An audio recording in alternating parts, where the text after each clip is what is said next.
galera de casa, tudo bem? Espero que sim. Como é que andam esses estudos por aí? Tudo certo? Então, vamos começando mais uma semaninha, hein? E aí, a gente tem já como primeira aula da semana, vamos reavivar. Hoje a gente vai colocar em prática tudo que a gente aprendeu sobre poesia trovadoresca e poesia palaciana. Só que hoje a gente vai confrontar essas duas. Como assim? É isso mesmo, vocês sempre ficaram com conceitos. O que é a poesia trovadoresca, o que é a poesia palaciana, mas a gente nunca confrontou essas duas. E hoje chegou o dia. Vamos lá? Quero muito que você saiba um pouco mais sobre essa época medieval, porque é muito importante para o mundo dos vestibulares que você saiba, além de conceitos, colocar em prática quando mostrarem para você poemas trovadorescos ou então poemas palacianos. Você precisa saber as diferenças, as características, acima de tudo, como é que a poesia trovadoresca se divide. A poesia palaciana, ela tem como ponto principal o quê? Qual é a maior característica? E eu quero te mostrar isso na aula de hoje. Então, pega todo o seu material, senta aí num lugar confortável e vem comigo. Bora! Nossa aula número 5 e vamos que vamos! A poesia, então, trovadoresca. Valéria, eu já sei de cor e salteado, que massa! Então vai ser muito mais fácil para você. E aí eu coloquei para você assim, ó. Na Provença, o poeta era chamado de troubadour, ou seja, trovador pra gente, né? Em português. O trovador acompanhava as suas poesias, literalmente ele acompanhava de música. Lembra? Primeira característica top para você. Por isso, as primeiras manifestações literárias desta altura, elas eram chamadas de cantigas. Então, por que elas eram chamadas de cantigas? Porque obrigatoriamente eram acompanhados por música. Acabou. E aí a gente continua. Já que eram cantadas. Coloquei para você duas imagenzinhas e a gente continua. Bora lá! O idioma usado em Portugal, tanto na fala como na escrita, desde o século XII até o século XV, era o português arcaico, certo? Ou o galaico português, como muita gente já citou em sala, certo? Pois também era utilizado na região da Galiza, no norte da Espanha. E aí eu coloquei para você um exemplozinho disso, ok? E literalmente, eu preciso que quando apareçam esses trechos, você não se assuste, porque você vai dizer assim, mas eu não sei, traduz para mim, vamos com calma. Eu coloquei para você aí um trechinho de um português que é galaico, certo? Então, assim, ele é antigo demais, tudo bem? Lógico que ao ser cobrado isso em prova de você, embaixo nós vamos inserir, não, literalmente são as palavras, como se fosse o glossário para você se situar, tudo bem? E aí a primeira coisa que eu te falo é vá pro glossário, depois volta no poema e vá fazendo essa análise, ok? E aí, olha lá, a poesia trovadoresca, o idioma usado nisso era então o galaico, beleza? Com o passar do tempo, começou-se a compilar essas poesias em livros. Então, nós produzimos essas obras-primas, que eram os livros, e após essas produções, nós chamamos essas produções em livros em cancioneiros. Por que cancioneiros? Porque nós temos as canções que eram produzidas. E aí tem algo bem antigo, um documento, certo? Com algumas cançõezinhas para vocês. E aí a gente dá continuidade, bora lá! Existem, sobretudo, 3 tipos de poesias trovadorescas. Você sabe muito bem. Primeira, canção de amor. Segundo, canção de amigo. Terceiro, canção de escárnio e maldizer. E essas 3, elas são divididas em grupos, lembra? E quais são esses grupos? Bora! Eu tenho as líricas e as satíricas, lembra? Que ótimo, muito bem. Qual a diferença, por favor, da canção de amigo e da canção de amor? Eu vou te dar aqui exemplos, vou mostrar a formação de cada uma, mas eu já quero que você saiba a característica de cada uma, bora! Canção de amor, o eu lírico é... masculino, parabéns. Canção de amigo, eu lírico é feminino, parabéns. A canção de escárnio e a de maldizer, qual era a diferença? Uma é direta e a outra indireta. Massa, muito bem. Vamos lá, reavivamos. E aí eu coloquei pra você assim, ó, cantiga de amor.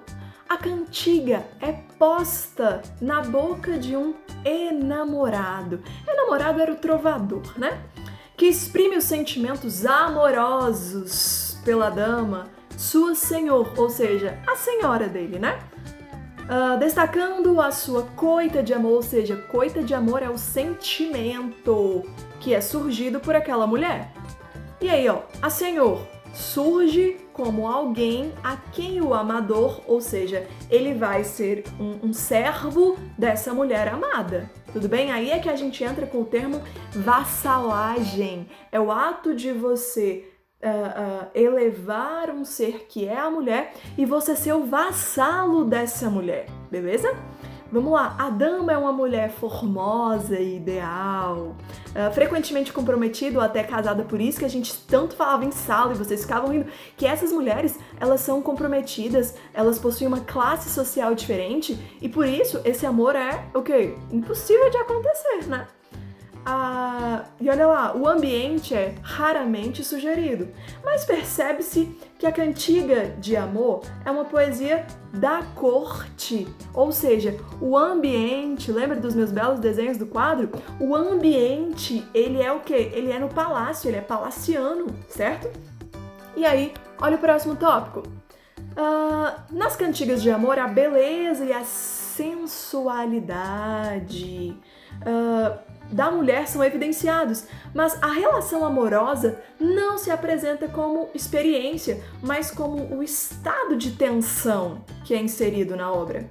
A senhor é cheia de formosura, tipo ideal de mulher, né? Um padrão obtido, com bondade, lealdade. A gente tá falando ali de respeito, tudo bem? Vamos lá! Olha a imagem bonitinha que eu coloquei aqui do lado pra você, dá uma analisada. E aí eu coloquei pra você Dom Diniz. Meu amigo, te apresento aí um dos maiores trovadores da época, Dom Diniz. E ele começa lá em Gran coita, senhor, que pelo que morte, vivo, per boa fé, e polo vosso amor, esta coita sofreu, por vós, Senhor, que eu vi pelo meu gran mal, e melhor me será. E ele continua. Cara, pesquisa depois sobre Dom Diniz. Ele foi absurdamente inteligente, viu? Olha lá o próximo. Enquanto nas cantigas de amor é o homem que fala do seu amor pela sua amada, na de amigo é a mulher que abre o seu coração. Só que a gente sabe que não é bem assim, né? A donzela dirige-se ao seu amigo. Quem é o amigo? O amado, é namorado. Normalmente ausente por estar onde? Na batalha, na guerra. O sofrimento de amor, sobretudo, não... é literalmente por não saber aonde está esse cara, certo? A preocupação, a ansiedade de saber se ele volta ou não volta, onde ele está, a tristeza, a mágoa, a saudade, a alegria na volta do amigo quando termina-se a guerra, certo? Tudo isso são tópicos que você vai enxergar numa poesia, numa cantiga de amigo. Aí eu coloquei pra você, ai flores do verde pino, se sabedes novas do meu amigo, ai Deus, eu... Ai flores de verde ramo, se sabedes novas do meu amado, ai Deus, eu? Se sabedes novas do meu amigo, aquele que mentiu do que pôs comigo, ai Deus. E ele continua, certo? Vamos lá. Grupinho que muita gente adora, escárnio e maldizer, né? Esse tipo de cantiga, então, servia para criticar, falar mal, né? Ou alguma coisa do tipo ridicularizar a sociedade, por exemplo, o clero, a nobreza, o próprio rei, olha isso. E aí você tem o de escárnio, que é uma crítica indireta, é irônico, é cômico, é uma linguagem bem trabalhada, né? Você tem várias ambiguidades, porque é indireto. E você tem maldizer, que é uma crítica direta. Você tem a comicidade, uma linguagem agressiva, xingamentos. Exato. Vamos lá. E aí você tem cantiga de escárnio e maldizer. Já começa assim. Ai, dona feia, foste vos queixar que vos nunca louvem meu trobar.